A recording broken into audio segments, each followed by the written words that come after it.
హాస్పిటల్‌కి వెళ్ళిన తర్వాత ఒకవేళ ఫ్యామిలీ మెంబర్స్‌లో ఎవరైనా హాస్పిటల్‌లో జాయిన్ అయితే ట్రీట్మెంట్ లైన్స్ ఎలా అర్థం చేసుకోవాలి?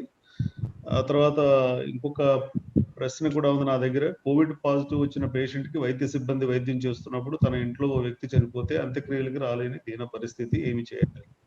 సో, ఇలాంటి ప్రశ్నలు పునరావృతం అవుతున్నాయి మళ్ళీ మళ్ళీ. So, I will start with Vishnu Rao గారు వచ్చారండి? లేదు సార్ ఇంకా. ఓకే. డాక్టర్ మాదాల కిరణ్ గారు. Good evening sir. Very good evening. Good evening అండి.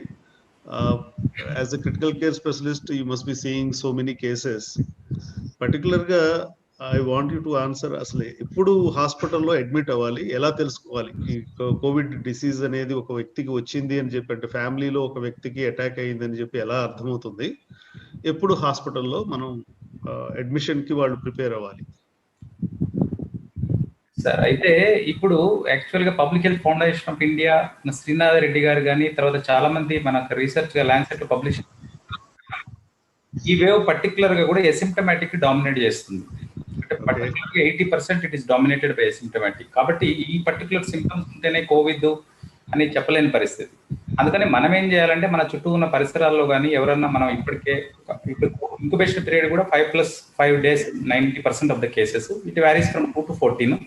సో ఎవరికైనా మన సమీప దాంట్లో ఎవరికైనా పాజిటివ్ వచ్చిందంటే ఒక 5 days మనం అతనికి కాంటాక్ట్ అయి ఉంటే 5 days వరకు మనకి ఏదైనా సిమ్టమ్స్ రానియండి, లేదు 5 days తర్వాత టెస్ట్ చేసుకోవడమో అది తప్పనిసరిగా చేయాలి. 5 days తర్వాతనే చేయాలి, వెరీ ఇమీడియట్ గా కూడా చేయకూడదు. అది దాంతో చాలా వరకు కొంతమంది వచ్చిందా లేదా ఎసిమ్టమాటిక్ వాళ్ళని కూడా పికప్ చేయొచ్చు ఈ సిస్టంలో. ఒకవేళ సిమ్టమాటిక్ అనుకుంటే రొటీన్ గా కూడా ఈ కోవిడ్ లో పర్టికులర్ గా ఫీవర్ ఉంటుంది. రొటీన్ గా అందరికీ తెలిసిందే కదా. కాఫ్ ఇనిషియల్ గా ఏముండదు కానీ ఫీవర్, బాడీ పెయిన్స్. ఈ పర్టికులర్ వేవ్ లో ఎక్కువగా సివియర్ బాడీ పెయిన్స్, బ్యాక్ ఏక్, పర్టికులర్ గా ఫీవర్, ఎక్కువ మ్యాలైజ్ అంటే బాగా వీక్నెస్ గా ఉండడం, హెడ్ ఏక్ కానీ తర్వాత బ్యాక్ ఏక్, ఇలాంటి సిమ్టమ్స్ తోనే ఎక్కువగా వస్తుంది ఇది.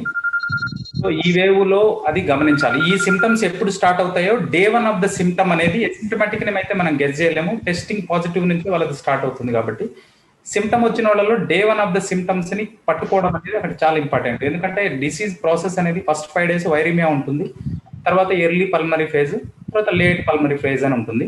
ఈ వైరిమియా ఫేజ్ 5 days ఉంటుంది. బాడీలో వైరస్ ఎంటర్ అయిన తర్వాత ఆ 5 days లో రెప్లికేషన్, అన్స్టాపబుల్ రెప్లికేషన్, మన ఇమ్యూనిటీ సిస్టమ్ వర్సెస్ వైరస్ బట్టి ఎంత ఉంటుంది దానిది అనేది డిసైడ్ అవుతుంది.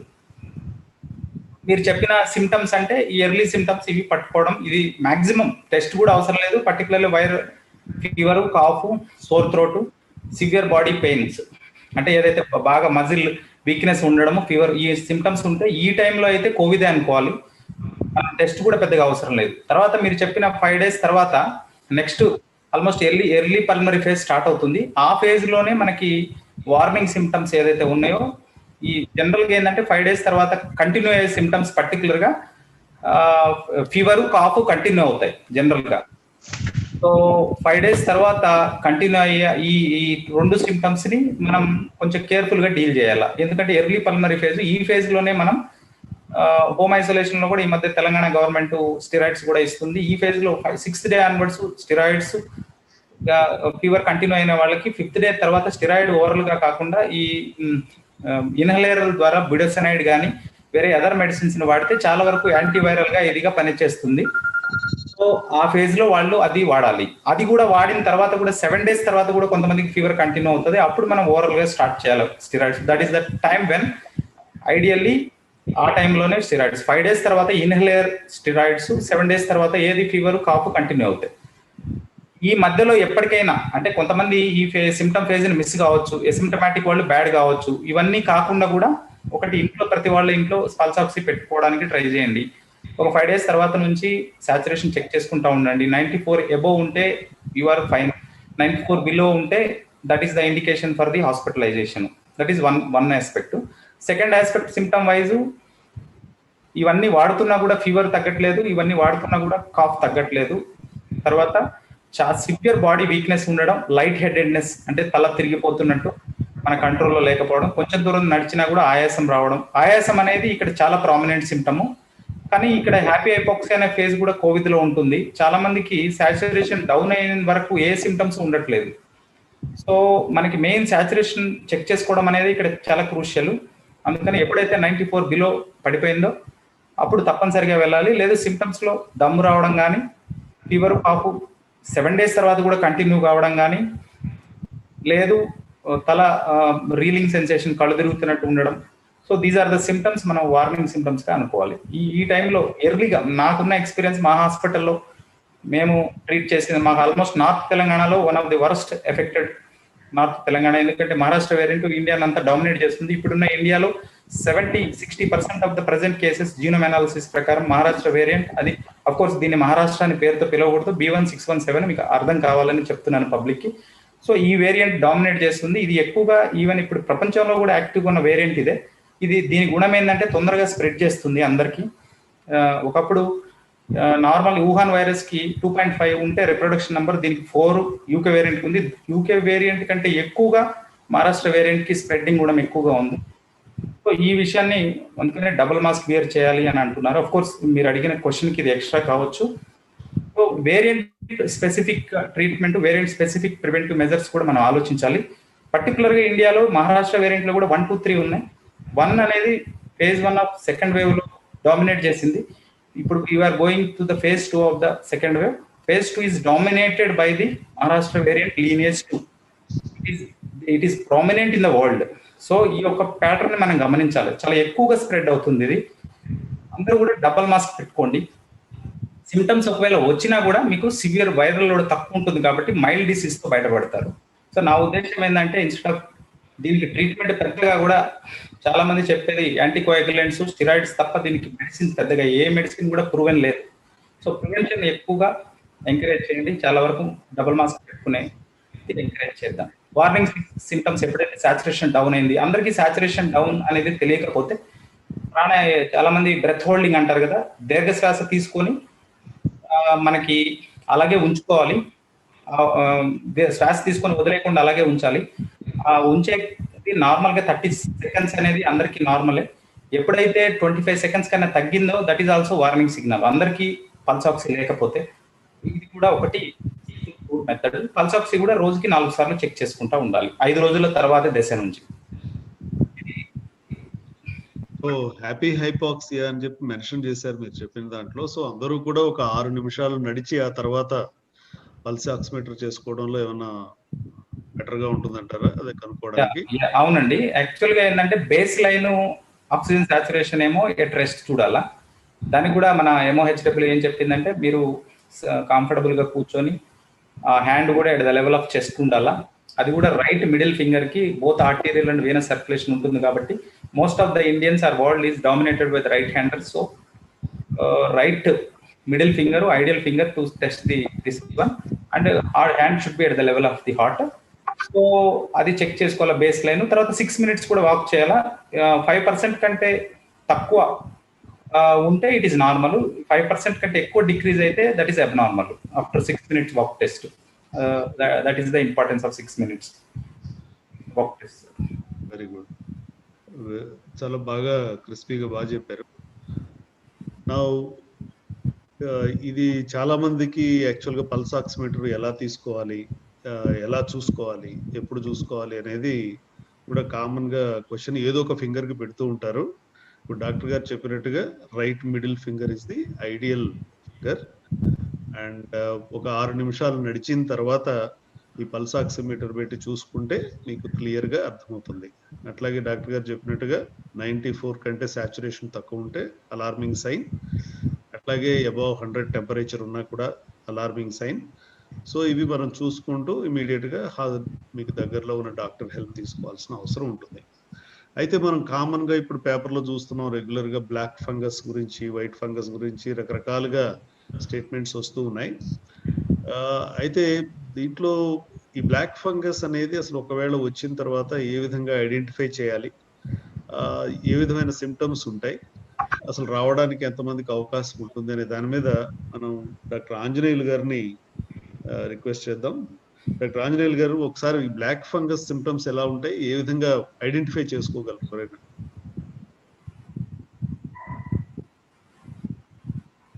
డాక్టర్ ఆంజనేయులు గారు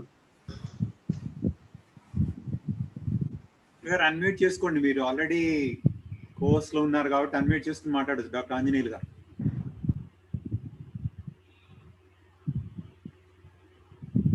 డాక్టర్ గారు మాట్లాడండి. ఆంజనేయులు సార్, డాక్టర్ ఆంజనేయులు గారు.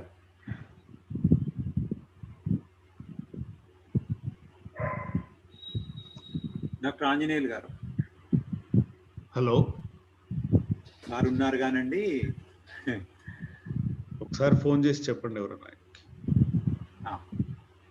ఈలో వేరే వాళ్ళు అడుగుతారా?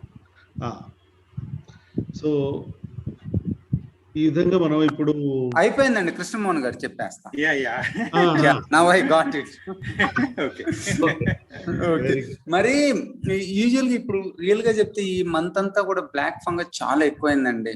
All over the India. మనం ఢిల్లీలో చూసిన, జైపూర్ లో చూసిన, బేసిక్ గా డిస్ట్రిక్ట్ హెడ్ క్వార్టర్స్ టౌన్స్ లో, ఎందుకంటే టౌన్స్ నుంచి కూడా డిస్ట్రిక్ట్ హెడ్ క్వార్టర్స్ కేసులు వస్తాయి. అట్నే మెట్రో సిటీస్ లో లైక్ చెన్నై, బెంగళూరు చాలా ఎక్కువైనాయి. ఇంతకుముందు ఎప్పుడో ఇయర్లీ 1 or 5 చూసే కేసులు ఇవాళ డైలీ 10-15 కేసులు అలా వస్తున్నాయి. లాట్ ఆఫ్ కేసు అన్ని ఆపరేషన్కి వెళ్ళిపోతున్నాయి. కంపల్సరీగా ఆపరేషన్ చేయాల్సిన సిచ్యువేషన్ వస్తుంది. అది కూడా హై మార్బిడిటీ, చాలా పెద్ద ఆపరేషన్ చేయాల్సి వస్తుంది. ఇనిషియల్ గా ఏంటంటే దీని సైన్స్ అనేవి ఈ బ్లాక్ ఫంగస్, వైట్ ఫంగస్ అంటే మోస్ట్లీ ఏంటంటే ఈ మధ్యలో ఈ బ్లాక్ ఫంగస్ తో పాటు క్రానిక్ ఆస్పర్జిల్లస్ కానీ క్యాండిడా కానీ ఉంటే వాటిని వైట్ ఫంగస్ అంటున్నారు. మెయిన్ గా బ్లాక్ ఫంగస్ అంటే mucormycosis. It is very dangerous. Candida is not dangerous. Aspergillus also dangerous, but not like this మ్యూకర్మైకోసిస్.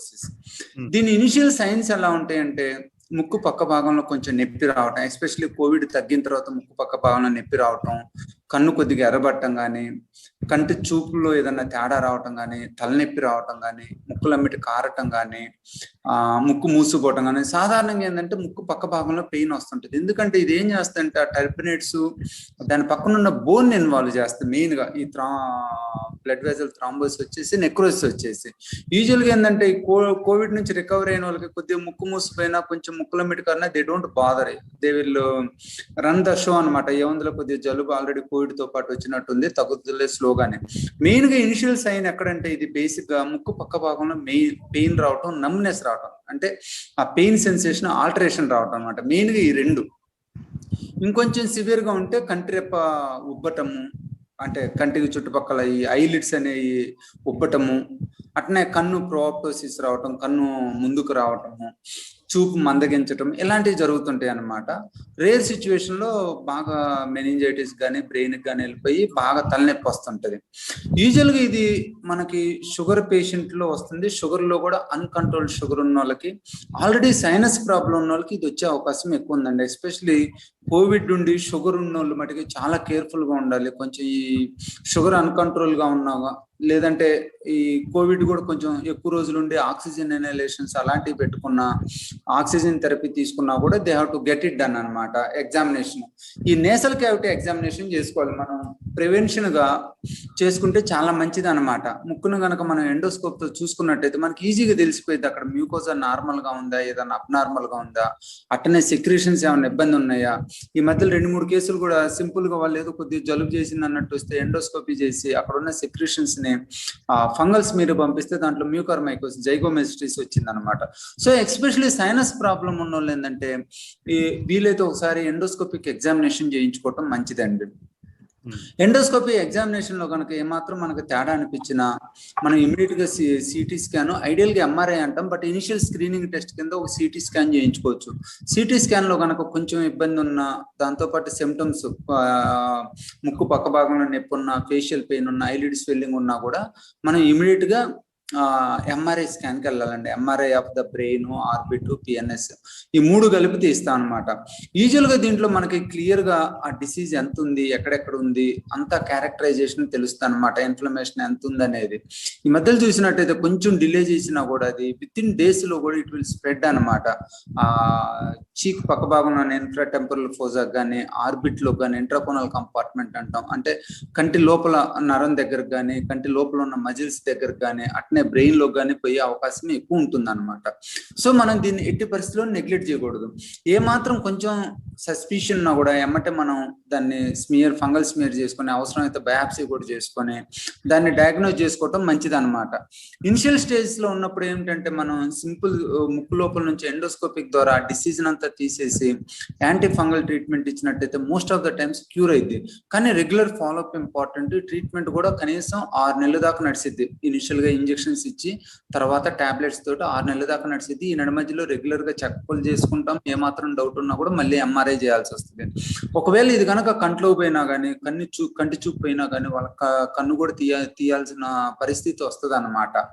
Brain లో పోయిందంటే కూడా చాలా మోర్టాలిటీ ఉంటుంది. బతికే అవకాశం కూడా కొంచెం తక్కువ ఉంటుంది. ఈవెన్ దో 40% బతికే అవకాశం ఉన్నా కూడా ఈ sugar patient, old age, morbidity ఇవన్నీ కూడా చాలా హై రిస్క్ గా ఉంటాయి. తర్వాత కిడ్నీ ప్రాబ్లమ్స్ అలాంటివి వచ్చే అవకాశం ఉంది మందులు పెట్టి. సో ఎట్టి పరిస్థితుల్లోనూ మనం ఇనిషియల్ గా ఏమాత్రం ముక్కు సైనస్ ఉన్న వాళ్ళు అయితే ప్రాబ్లం లేకపోయినా ముక్కుని ఎండోస్కోప్ తో ఎగ్జామినేషన్ చేయించుకోవడం మంచిది. ఒకవేళ అలాంటిది ఏం లేదు, కొత్తగా ఏమాత్రం కొంచెం ముక్కు పక్క భాగంలో నొప్పి వచ్చిన సెన్సేషన్ అక్కడ ఉన్న సెన్సేషన్ చేంజ్ వచ్చినా కూడా మనం ఇమీడియట్ గా ఎండోస్కోపీ చేసుకొని దానికి రేడియలాజికల్ ఇన్వెస్టిగేషన్ చేసుకొని దాన్ని ప్రాపర్ గా డయాగ్నోజ్ చేసుకొని ఆ నెక్రోటిక్ టిష్యూని తీసేసి మనం యాంటీ ఫంగల్ ట్రీట్మెంట్ ఇస్తే యూజువల్ గా ఇది నయం అయిపోతుంది. అంటే ఈ బ్లాక్ ఫంగస్ ఎక్కువగా మీరు ఎవరిలో చూస్తున్నారు? స్టెరాయిడ్స్ ఎక్కువగా యూజ్ చేసిన వాళ్ళలోనా లేకపోతే అందరిలో వచ్చేస్తుందా? కానీ స్టెరాయిడ్ అనేది ఆల్మోస్ట్ అందరిలో యూజ్ చేశారండి. సిమ్టమ్స్ ఉన్నా లేకపోయినా నా ఉద్దేశం అయితే ఆల్మోస్ట్ వచ్చిన కేసులన్నీ స్టెరాయిడ్ తోటే వచ్చారు. కొంతమంది ఆక్సిజన్ ట్రీట్మెంట్ తీసుకున్నారు, కొంతమంది తీసుకోలేదు. వెంటిలేటర్ మీద కేసులు అయితే ఇంతవరకు రాలేదు. ఫ్రాంక్ గా చెప్తే నాకు మేబీ ఐసీయూలో ఉన్న వాళ్ళు ఏమైనా చూసి ఉండొచ్చు. ఎక్కువ మందికి స్టెరాయిడ్ అనేది మస్ట్. వాళ్ళ కోవిడ్ డయాగ్నోస్ అయితే ఈవెన్ దో ఆక్సిజన్ లెవెల్స్ తగ్గకపోయినా కూడా ఇప్పుడు దాకా ఇచ్చారు. ఇప్పుడు బ్లాక్ ఫంగస్ వచ్చిన తర్వాత people are not giving till this time. అంటే మీరు అనుకోండి ఏప్రిల్ దాకా కూడా కోవిడ్ డయాగ్నోస్ ఉంది, కోవిడ్ సస్పిషన్ ఉంది అంటే స్టెరాయిడ్ ఖచ్చితంగా ఇచ్చారు ఇర్రెస్పెక్టివ్ ఆఫ్ ఎనీథింగ్. అంటే ఐ మీన్ స్టెరాయిడ్ అబ్యూజ్ అనేది ఎట్లా క్లాసిఫై చేసుకోవాలి? నేను అనేది అబ్యూజ్ అని కూడా అనండి. అంత ముందు ఏంటంటే స్టెరాయిడ్ ఆ స్టోమ్ వచ్చిందంటే బతకడం కష్టం అని ప్రివెన్షన్ కి ఇచ్చేవాళ్ళు. It is not the thing abuse అని కూడా అన్ను. But over a period of time మనకి ఈ ప్రాబ్లమ్స్ రావటం వచ్చిన తర్వాత చేస్తున్నాం అంటే పేషెంట్ కి ఇంతకుముందు ఎంత మానిటరింగ్ కూడా చేయమనే వాళ్ళు కాదు. ఇప్పుడు ఏంటంటే ఆక్సిజన్ మానిటర్ చేసుకుంటారు రెగ్యులర్ గా. ఎప్పుడన్నా మీకు ఆక్సిజన్ లెవెల్స్ తగ్గితేనే మనం మెడిసిన్స్ ఇద్దాం, అప్పుడు దాకా అవసరం లేదని చెప్తున్నారు. ఇదేంటంటే రిట్రోస్పెక్టివ్ గా ఆలోచిస్తున్నాం. నిజంగా ఇది స్టెరాయిడ్ అబ్యూస్ కూడా కాదు. ఆ రోజుల్లో మనం ఏమనుకున్నాం, స్టెరాయిడ్ ఇవ్వకపోతే ఏ టైంలో అయినా సైటోకైన్ స్టార్మ్ వస్తుంది, సివియర్ ప్రాబ్లమ్స్ వస్తాయి అనుకున్నాం. It is the advantage over disadvantage. Now we know some disadvantage is coming, that's why we're stopping that steroid. Okay. So steroids అనేది జనరల్ గా 6th డే నుంచి ఎక్కువ మంది ట్రీట్మెంట్ ప్రోటోకాల్ కింద పెట్టారు. Second week of the disease లో people are using these things. So ఈ black fungus అనేది so treatable? It is treatable definitely. But early stage లో అయితే మంచిగా ఉంటుంది. కొంచెం లేట్ స్టేజ్ అయ్యే కొద్దీ కంట్లో పోతే కన్ను తీసేయాల్సి వస్తుంది. యూజువల్ గా కన్ను తీసేయటం అనేది లైఫ్ లో మంచిది కాదు ఎవరికి కూడా. సో ఎలాంటి డేంజర్ సిమ్టమ్స్ కానీ డేంజర్ సిగ్నల్స్ రావటం మంచిది కాదు. ఎర్లీ స్టేజ్ లో కనుక్కొని ఆ సైనస్ వాటికి ఇన్వాల్వ్ అయి ఉంటే మనం సర్జరీ చేసుకొని ఒక 6 నెలలు ట్రీట్మెంట్ తీసుకుంటే మంచిగా నయం అయిపోతుంది. ఓకే, థ్యాంక్స్ అండి. సో ఆ విధంగా మనం బ్లాక్ ఫంగల్ ఇన్ఫెక్షన్ అనేది ఏ విధంగా వస్తుంది, కోవిడ్ లో వచ్చినా కూడా అది ట్రీటబుల్. కాకపోతే అది ఎలా వచ్చింది అనేది ఈ నేసల్ క్రస్టింగ్స్ ఏమైనా తెలుస్తాయండి? బ్లాక్ గా ఉండడం ముక్కులో డెఫినెట్ గా అండి. మనకి ముక్కులో ఎండోస్కోప్ తో చూస్తే ఇనిషియల్ గా ఏంటంటే ఈ కోవిడ్ పేషెంట్ వచ్చారంటే ఏమాత్రం సెక్రీషన్స్ ఉన్నా కూడా సూపర్ఫిషియల్ గా వాటిని KOH స్మియర్ చేసుకోవటం మంచిది. అది వెరీ సింపుల్ టెస్ట్. ఎందుకంటే మనకు బ్లాక్ క్రస్ట్ వచ్చిందంటే already it enters in to the mucosa, invaded the blood vessels అని అర్థం. సో ఇనిషియల్ గానే మనం ఏదైనా కనుక్కున్నాం అనుకోండి, అక్కడ కొద్దిగా ఇన్ఫ్లేమ్డ్ మ్యూకోజా ఉంటుంది, సెక్రీషన్స్ ఉంటాయి. ఆ సెక్రీషన్స్ కనుక మనం తీసి KOH స్మియర్ చేసుకుంటే మనం ఆ టైంలోనే మెడిసిన్స్ మొదలు పెట్టి ఆ టైంలోనే MRI చేసుకొని ఆ నేసల్ మ్యూకోజాని కనుక డెపరేట్ చేస్తే అసలు ఇష్యూ ఏ ఉండదు అనమాట. వన్స్ క్రస్ట్ ఫామ్ అయినాయి అంటే it entered in to the almost mucosa, surrounding bone అవన్నీ ఇన్వైడ్ అయిన తర్వాతనే మనకు ముక్కులో బ్లాక్ క్రస్ట్ ఫామ్ అవుతుంది. అంటే some disease already entered in to the surrounding areas. So black crust కనపడింది అంటే ఆల్మోస్ట్ సివియర్ స్టేజ్ లో ఉన్నట్టే. Almost moderate to severe stage కి వెళ్తున్నట్టే. ఈ బ్లాక్ ఫంగస్ ఏంటంటే 1-2 days లో కూడా స్ప్రెడ్ అవుతుంటది. చాలా మంది నేను అబ్జర్వ్ చేసింది ఏంటంటే ఈ డయాగ్నోస్ చేసిన తర్వాత కూడా there are anticoagulants like clopidogrel, ఈ elder people because of already stent నుంచి కానీ, బైపాస్ సర్జరీ నుంచి కానీ, స్ట్రోక్ నుంచి కానీ they are keeping some anticoagulants. మళ్ళీ ఇంకొక 4-5 రోజులు వెయిట్ చేయాల్సి వస్తుంది. That is another disadvantage for the surgery. ఈ 4-5 రోజుల్లో కూడా అది స్ప్రెడ్ అయ్యే అవకాశం ఉంటుంది. ఓకే, ఓకే, థ్యాంక్స్ డాక్టర్ గారు. సో మనం ఈ కోవిడ్ లో వచ్చేటువంటి ఫంగల్ ఇన్ఫెక్షన్ ఏ విధంగా వస్తుంది, బ్లాక్ ఫంగస్ ని ఎలా ఐడెంటిఫై చేయాలి అనేది మనకు అవగాహన వచ్చింది. Now I will move on to చాలా మంది ప్రశ్నలు. ఇందాక మనం కిరణ్ గారు చెప్పినట్టుగా అసలు టెంపరేచర్ అనేది ఎప్పటి వరకు దీని సిగ్నిఫికెన్స్ ఉంది? సో కోవిడ్ తగ్గిన తర్వాత కూడా సపోజ్ నాకు 100 degrees టెంపరేచర్ ఉంటే నేనేం చేయాలి అని అడుగుతున్నారు. So I will ask Dr. Madala Kiran garu again. అలాగే ఎవరైనా క్వశ్చన్స్ ఉంటే వాళ్ళని చాట్ లో పెట్టమని. ఎవరికైనా డౌట్స్ క్వశ్చన్స్ ఉంటే చాట్ లో పెట్టండి ప్లీజ్ పార్టిసిపెంట్స్. మీకు ఏ డౌట్స్ ఉన్నా పార్టిసిపెంట్స్ మీరు చాట్ లో పెట్టండి, డాక్టర్ గారు దాన్ని క్వశ్చన్ చేస్తారు. Thank you doctor. కిరణ్ గారు, డాక్టర్ కిరణ్ గారు లైన్ లో ఉన్నారా? ఉన్నారు సార్. ఓకే, అన్మ్యూట్ చేశాను. Okay, right. ఇప్పుడు ఈ టెంపరేచర్ అనేది ఎప్పటి వరకు సిగ్నిఫికెంట్ అంటే 100 degrees సెంటిగ్రేడ్ కోవిడ్ ఇన్ఫెక్షన్ వచ్చిన 1 month తర్వాత కూడా వస్తే దానికి ఎంతవరకు ఇంపార్టెన్స్ ఇవ్వాలి అనేది.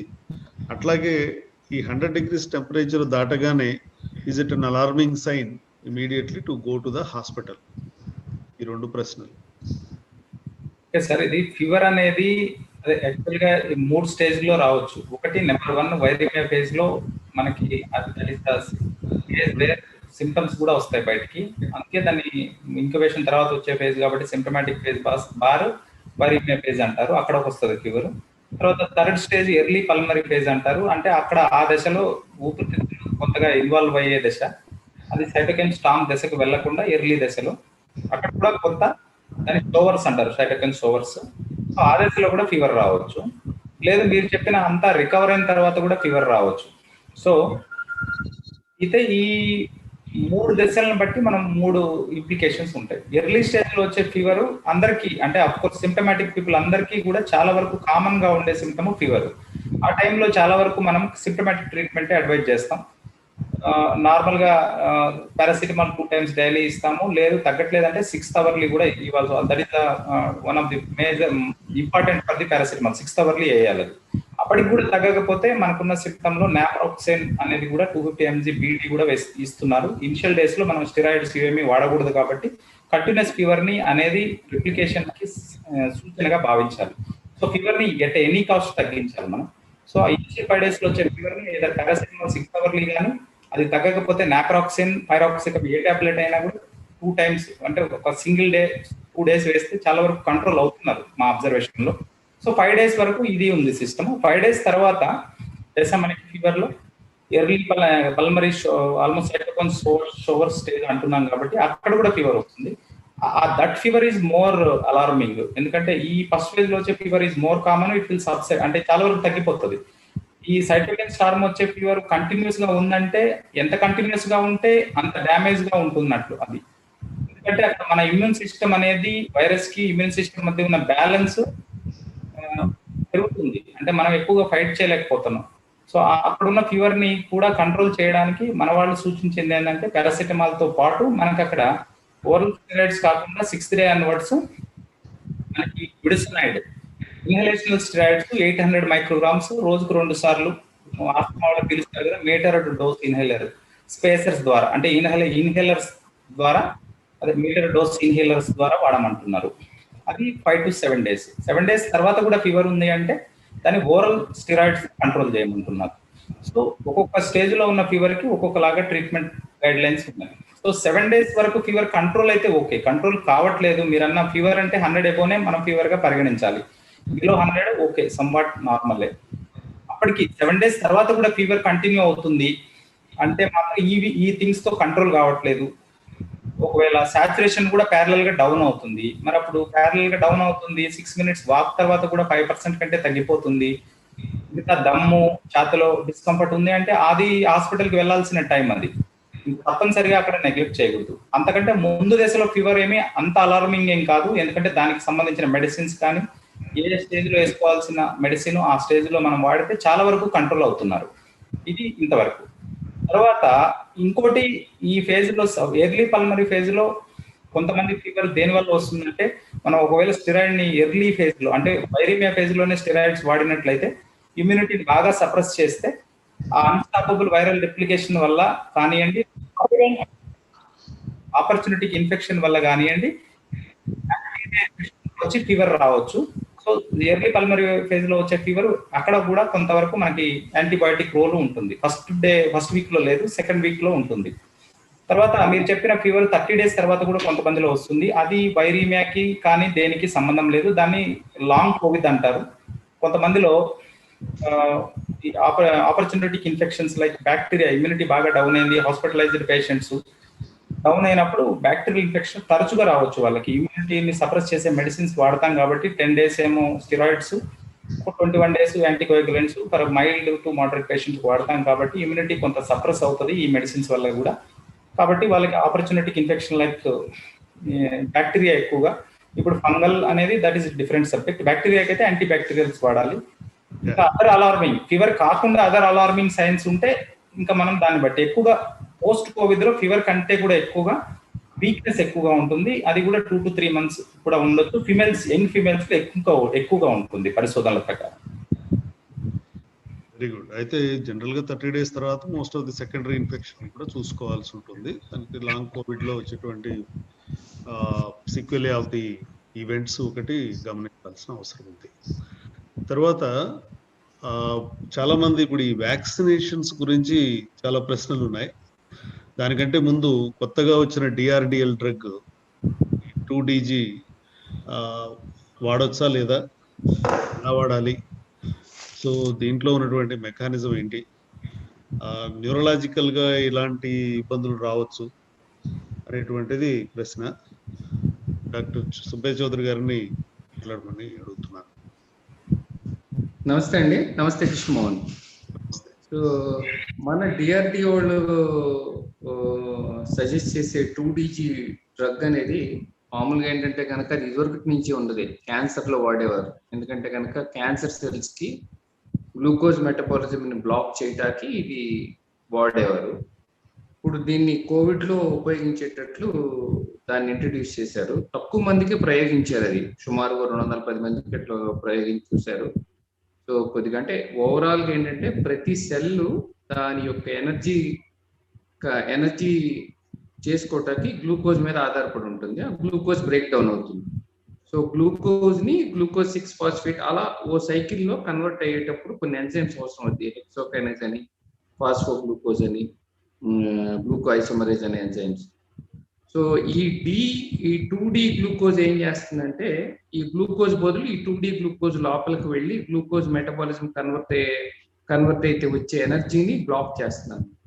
సో ఇండైరెక్ట్ గా ఏంటంటే గ్లూకోజ్ కి అది పోటీ పడి 2D గ్లూకోజ్ సో సెల్లో ఎనర్జీ ప్రొడ్యూస్ అవ్వకుండా చేయటం మూలాన ఇంకా వైరస్ మల్టిప్లై అవ్వకుండా సెల్ చచ్చిపోతుంది. వాళ్ళ కాన్సెప్ట్ అది. సో దాన్ని ఇంట్రడ్యూస్ చేసినప్పుడు ఏంటంటే కనుక ఇంకో రెండోది ఏంటంటే ప్రతి సెల్ అది ఎనర్జీ యూజ్ చేసుకునేటప్పుడు ఆక్సిజన్ కూడా వాడుకుంటుంది. కాబట్టి సో ఎప్పుడైతే ఈ 2DG గ్లూకోజ్ వాడుకుంటే కనుక ఎనర్జీ రిలీజ్ అవ్వదు. సో దాంతో సెల్ చచ్చిపోతుంది, దాంతో లోపల ఉన్న వైరస్ కూడా చనిపోతుందని. ప్లస్ రెండోది ఏంటంటే కనుక ప్రతి సెల్ దాని గ్లూకోజ్ వాడుకునేటప్పుడు ఆక్సిజన్ కూడా కన్సర్వ్ చేస్తుంది. సో దాన్ని బట్టి ఏంటంటే కనుక ఓవరాల్ గా ఒక మనిషి ఆక్సిజన్ యొక్క కన్జంప్షన్ సుమారుగా 40% వరకు తగ్గించవచ్చు అని ఆ కాన్సెప్ట్స్ తో ఈ మెడిసిన్ ఇంట్రడ్యూస్ చేశారు. బట్ ఒకటేంటంటే this is not a wonder drug. So ఇది only adjuvant drug. Initial stages లో వాడుకోవాలి, అంటే ఫస్ట్ వీక్ లోనే, అంటే ఫస్ట్ 2-3 days లో. సో దట్ ఈస్ అంటే వాళ్ళు కూడా ఇది వండర్ డ్రగ్ అని చెప్పట్లేదు. This can be additional to the other drug. So పోతే దీనికి పెద్దగా సైడ్ ఎఫెక్ట్స్ అయితే లేదు. సో వాళ్ళు శాచెట్స్ రూపంలో చెప్తా ఉన్నారు, సుమారుగా 42 mg/kg బాడీ వెయిట్ లో వాడండి, 2 times పొద్దున సాయంత్రం అని చెప్పి అనే ఉద్దేశంతో దాన్ని రెడ్డి ల్యాబ్స్ వాళ్ళతో కలిపి దాన్ని ఇంట్రడ్యూస్ చేస్తున్నారు. సో చూద్దాము. ఇంకా ఐ థింక్ ఇనీషియల్ స్టేజెస్ లో కొద్దిగా ప్రామిసింగ్ గా కనపడుతుంది, కానీ that is not a wonder drug or that is the only drug. మిగతా డ్రగ్స్ తో దాన్ని కలిపి వాడతారు. యాజ్ సచ్ ఒక్క క్యూటీ ఇంటర్వల్ ప్రొలాంగేషన్ ఇద్దరు కొద్దిమంది క్లెయిమ్ చేశారు, కానీ పెద్దగా న్యూరలాజికల్ సైడ్ ఎఫెక్ట్స్ ఏమి దానికి లేవు. అంతవరకు. Thank you. సో ఈ పర్టికులర్లీ ఎవరు పడితే ఇది వాళ్ళు కొనుక్కొని కౌంటర్ మెడిసిన్ అయితే కాదు కదా, ఇది క్లినికల్ స్టడీలోనే చేయాల్సినటువంటి treatment. Yes. Hospital supervision. So I'll move on to particularly steroid usage. Diabetic patients లో స్టిరాయిడ్స్ వాడడం వల్ల కొత్తగా ఎలాంటి ప్రాబ్లమ్స్ వస్తున్నాయి, లేకపోతే వాళ్ళు ఎంతకాలం ఈ స్టిరాయిడ్స్ మీద వాళ్ళు డిపెండ్ అవ్వచ్చు అనే దాని మీద డాక్టర్ పివి రావు గారిని రిక్వెస్ట్ చేస్తున్నాను. ఏ విధంగా అసలు ఈ స్టిరాయిడ్ యూసేజ్ అనేది వాడినప్పుడు కోవిడ్ లో తప్పదు స్టిరాయిడ్ యూజ్ చేయక, కానీ ఏ విధంగా షుగర్స్ కంట్రోల్ చేసుకోవాలి, దాంట్లో వచ్చే సైడ్ ఎఫెక్ట్స్ ఏంటి? ఇందాక ఆంజనేయులు గారు చాలా బాగా చెప్పారండి స్టెరాయిడ్స్ గురించి. అదే నేను మళ్ళీ చెప్తాను. స్టెరాయిడ్స్ అనేవి ఏంటంటే మేము ఎండోక్రాలజీ డిపార్ట్మెంట్లో వాడేవాళ్ళం కాదు సంవత్సరం క్రితం, కానీ ఈ సంవత్సరం నుంచి మరి లైఫ్ సేవింగ్ కాబట్టి మేము కూడా వాడటం మొదలుపెట్టాం. 1 mg/kg బాడీ వెయిట్ అంటే చాలా తక్కువ అన్నమాట. తక్కువ డోసులో వాడేవాళ్ళం, కానీ ఇప్పుడు చాలా మంది ఎక్కువ డోసులో వాడుతున్నారు. దీనివల్లే ఇమ్యూన్ డెఫిషియన్సీ వచ్చి స్టెరాయిడ్స్ వలన మికార్మైకోసిస్ వస్తుందన్న దాని మీద కొన్ని అనుమానాలు ఉన్నాయి. ఎందుకంటే పోయిన సంవత్సరం కూడా సంవత్సరం బట్టి మనం స్టెరాయిడ్లు వాడుతున్నాం. తర్వాత ఈ స్టెరాయిడ్లు ఇంతంత డోసులో ఈ SLE లాంటి పెద్ద పెద్ద జబ్బుల్లో కూడా సంవత్సరాల తరబడి కొన్ని లక్షల మందికి స్టెరాయిడ్లు ఇస్తున్నారు. వాళ్ళలో అందరికీ మికార్మైకోసిస్ రాలేదు. మికార్మైకోసిస్ అనేది సంవత్సరానికి 4-5 కేసులు వచ్చేవన్నమాట. అంటే నేను 25 సంవత్సరాల్లో ఒక 100 కేసులు చూశాను. ఇవాళ అయితే వారానికే ENT డిపార్ట్మెంట్ డాక్టర్లు చెప్పినట్టు వారానికే 5-10 కేసులు వస్తున్నాయని చెప్తున్నారు. ఎప్పుడు ఊహించని విషయం అనమాట మికార్మైకోసిస్. కాబట్టి స్టెరాయిడ్స్ వలన మికార్మైకోసిస్ వస్తుంది అనే విషయాన్ని అంతగా నేను నమ్మట్లేదు. ఇందులో మరొక ఆలోచన ఏంటంటే ఇమ్యూనో, ఇప్పుడు మన సైటోకైన్ స్టామ్ అని ఏదైతే చెప్పారో ఆ స్టామ్ తర్వాత మొత్తం అంతా ఇమ్యూనో ఎగ్జాషన్ అనే పేరు పెట్టారు దానికంటే. ఇప్పుడు ఈ కోవిడ్ కొత్త వేరియంట్ ఏదైతే వచ్చిందో అది 3వ రోజు 4వ రోజు ఇమ్యూనో ఎగ్జాషన్ చేసి వాళ్ళలో ఉన్నటువంటి రోగనిరోధక శక్తిని పూర్తిగా నశింపజేయడం వలన మికార్మైకోసిస్ లాంటి వ్యాధులు వస్తున్నాయని చెప్పి ఒక ఆలోచన. ఏదైనా కూడా స్టెరాయిడ్స్ అనేది కొంచెం తగ్గించారు డోసులు, ఇదివరకులా కాకుండా కొంచెం తక్కువ డోసులు వేస్తున్నారు. తర్వాత ఇదివరలో మేము 2వ రోజు 3వ రోజు మొదలు పెట్టామనే వాళ్ళం, ఇప్పుడు కొంచెం ఆలస్యంగా మొదలు పెడుతున్నారు. ఏదేమైనా స్టెరాయిడ్ అనేది మాత్రం లైఫ్ సేవింగ్ డ్రగ్, దాన్ని వాడాల్సిందే. ఎంత వాడాలన్నది ఆ డాక్టర్లు, క్రిటికల్ కేర్ డాక్టర్లు కానీ పల్మనాలజిస్టులు కానీ అక్కడ చూస్తున్న మెడిసిన్ డాక్టర్లు కానీ డిసైడ్ చేస్తే దానివల్ల వచ్చే నష్టాలు, అంటే దానివల్ల వచ్చే డయాబెటీస్ పెరగడం కానీ వేరే నష్టాలను కానీ అది మరి డయాబెటీస్ డాక్టర్లు మేనేజ్ చేసుకోగలగాలి. అంతేగాని డయాబెటీస్ వస్తుంది లేదా డయాబెటీస్ పెరుగుతుందని చెప్పి స్టెరాయిడ్లు వాడటం ఆలస్యం చేయటం కానీ మానేయటం కానీ చేయకూడదు. ఓకే. సో ఇది అంటే ఇప్పుడు ఈ ఫంగల్ ఇన్ఫెక్షన్స్ లో క్యాండిడియాసిస్ కానీ ఆస్పర్జిలోసిస్ కానీ కూడా చూస్తున్నారండి? వస్తాయండి. అంటే మాకు డయాబెటీస్ అనేది అసలు ఆన్సెట్ లోనే మాకు జెనటల్ క్యాండిడియాసిస్ వస్తుంది. కాకపోతే ఏంటంటే మామూలుగా ఇప్పుడు ఏ ఫంగల్ ఇన్ఫెక్షన్ అయినా కూడా తేమ ఉన్న చోట వస్తుంది, వాతావరణంలో తేమ ఎక్కువ ఉంటే వస్తుంది. రెండోది ఏంటంటే ఆక్సిజన్ ఉండాలి. ఫంగస్ కూడా ఆక్సిజన్ లేకుండా అది పెరగదు. కాబట్టి ఈ రోజుల్లో మికార్మైకోసిస్ రావడానికి మరో కారణం మనం ఎక్కువగా ఆక్సిజన్ బలవంతంగా ఫోర్స్ఫుల్ గా లోపలికి ఇస్తున్నాం, హ్యూమిడిఫైడ్ ఆక్సిజన్ ఇస్తున్నాం అనమాట. అంటే తేమ, ఆక్సిజన్ ఈ రెండు కూడా మికార్మైకోసిస్ పెరగడానికి దోహదం చేస్తాయి. తర్వాత లోపల లంగ్స్ లో క్యావిటీస్ ఉంటాయి కొంతమందికి. అంటే మనలో చాలా మందికి ట్యూబర్క్లోసిస్ వచ్చింది కాబట్టి చాలా మందికి లోపల క్యావిటీస్ ఉంటాయి అన్నమాట. దాంట్లోకి ఆక్సిజన్ తేమ వెళ్తుంటే డయాబెటీస్ ఉన్న వాళ్ళల్లో మ్యూకార్మైకోసిస్ వచ్చే అవకాశం ఎక్కువగా ఉంటుంది. ఇప్పుడు ఈ కోవిడ్ యాంటీబాడీస్ కూడా వ్యాక్సినేషన్ తర్వాత డయాబెటిక్స్ లో ఫార్మేషన్ లో ఏమైనా తేడాలు ఉంటాయండి?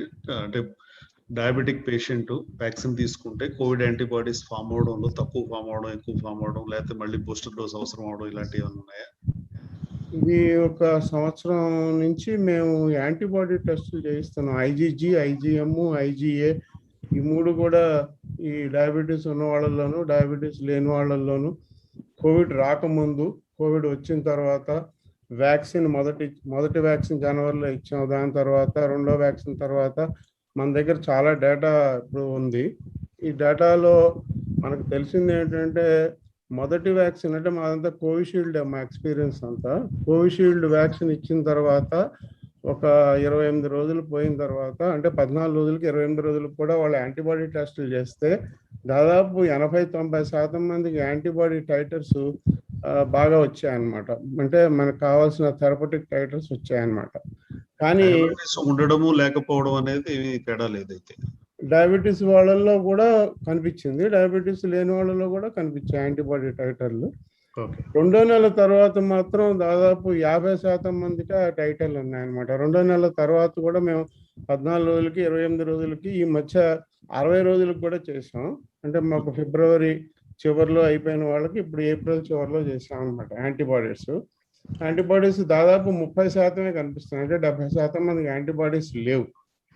కాబట్టి యాంటీబాడీస్ లేకపోవటం వలన వాళ్ళకి కోవిడ్ మళ్ళీ వస్తుందా, ఇప్పుడు మళ్ళీ యాంటీబాడీస్ లేని వాళ్ళలో కోవిడ్ వచ్చిన వాళ్ళ యాంటీబాడీస్ కూడా మళ్ళీ చూస్తున్నాం మేము.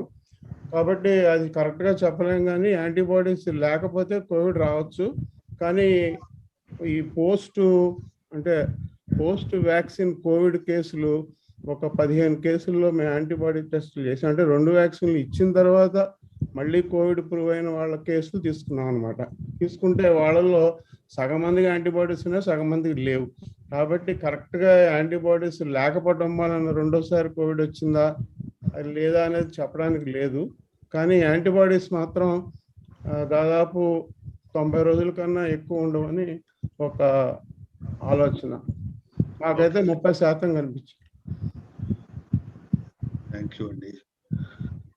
డాక్టర్ సుభయ్ చౌదరి గారు, ఇప్పుడు మ్యూకార్మైకోసిస్ వల్ల మీ ప్రాక్టీస్ లో న్యూరలాజికల్ గా is there anything to share with us?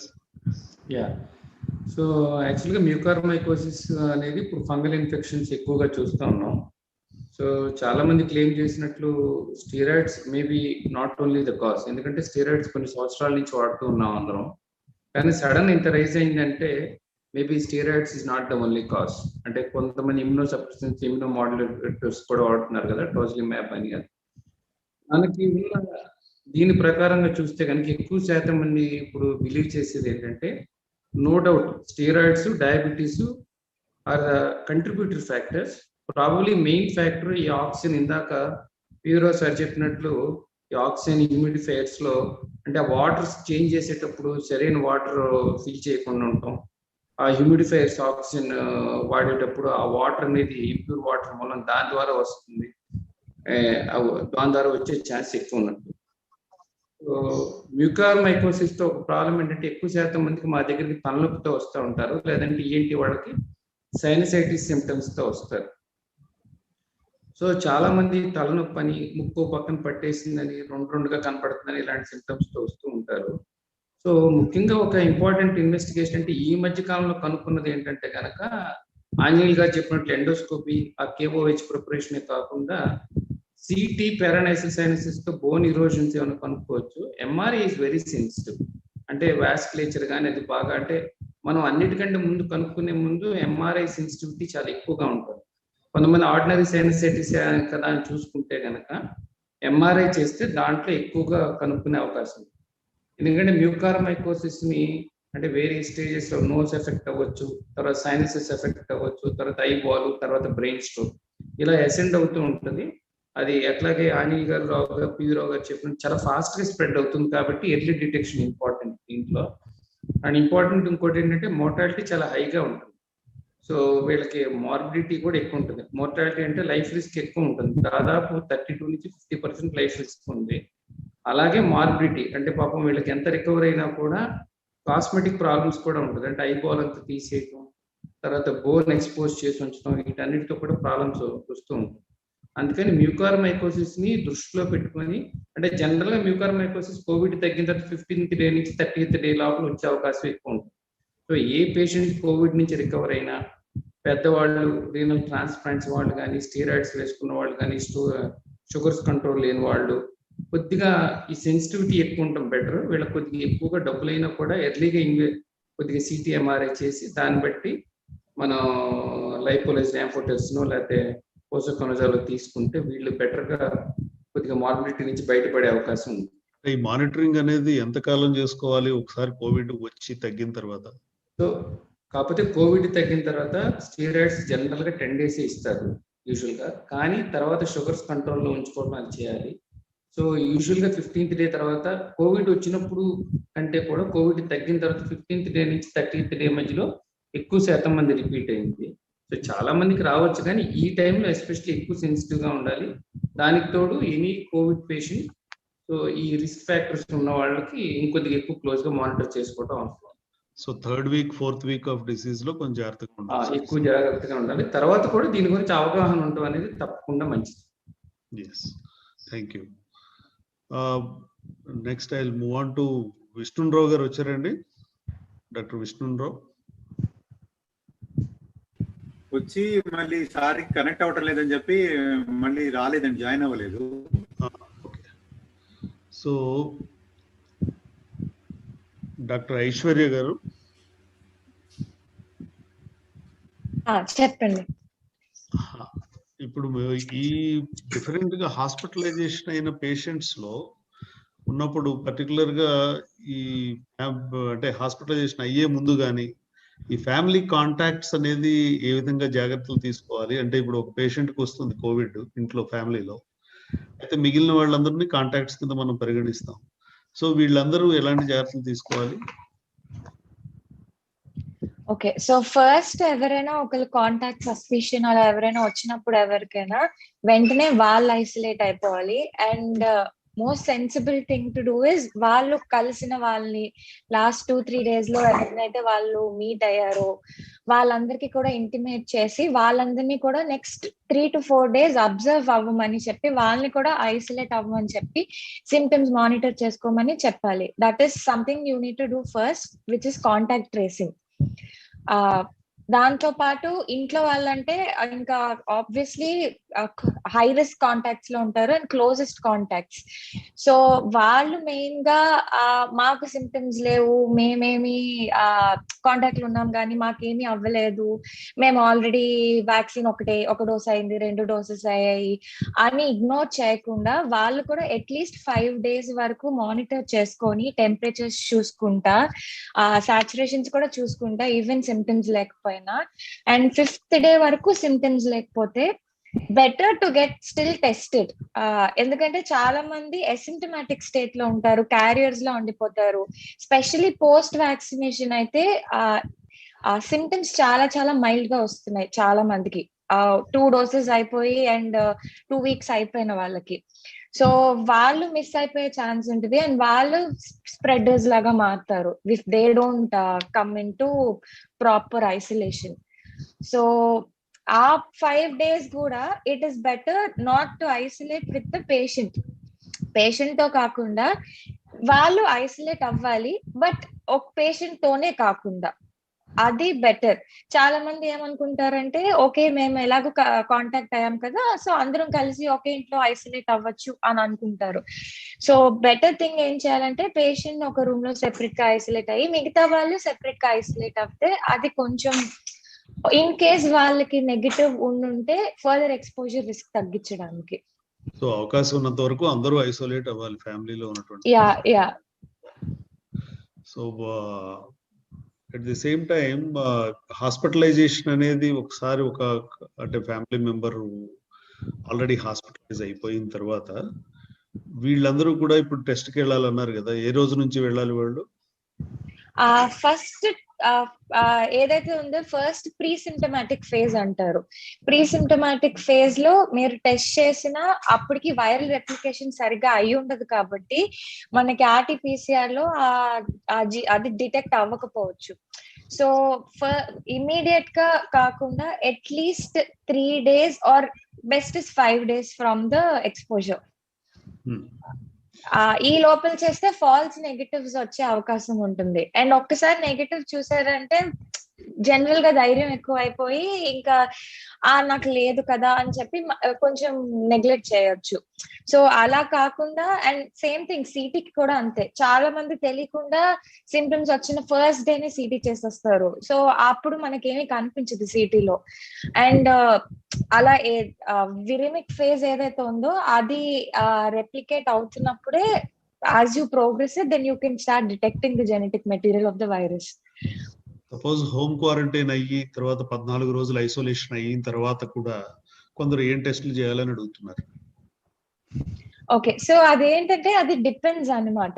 First home quarantine లో ఉన్నప్పుడు ఎవరికైతే ఏదైనా మానిటరింగ్, ఇఫ్ హోమ్ క్వారంటైన్ లో ఉన్నారంటే వాళ్ళ ఫస్ట్ ఆఫ్ ఆల్ వాళ్ళ సాచురేషన్స్ బాగున్నట్టు, వాళ్ళు స్టేబుల్ గా ఉన్నట్టు. సో మీరు చెప్పేది మైల్డ్ కేసెస్. సో ఇప్పుడు వీళ్ళకి మెయిన్ గా మానిటరింగ్ ఏం చేయాలంటే ఫస్ట్ వాళ్ళ బేస్ లైన్ టెస్ట్ అనేది 3rd to 5th day of symptoms లో ఒక టెస్ట్ చేయించడం బెటర్. అవేంటంటే D-dimer, CRP, ferritin, LDH and complete blood picture. So ఈ CRP, D-dimer ఏదైతే ఉందో ఫాలో అప్ కి ఎక్కువ ఇంపార్టెంట్. D-dimer